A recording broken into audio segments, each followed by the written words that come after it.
Скажите, а за счет чего так хорошо сочетается кокосовая австралийская пальма и российский изразец?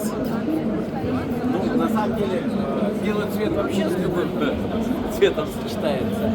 Но ведь российский изразец можно подобрать, смотрите, вот это вишневая, да? Вишневый стул, вишневый же может быть и кресло.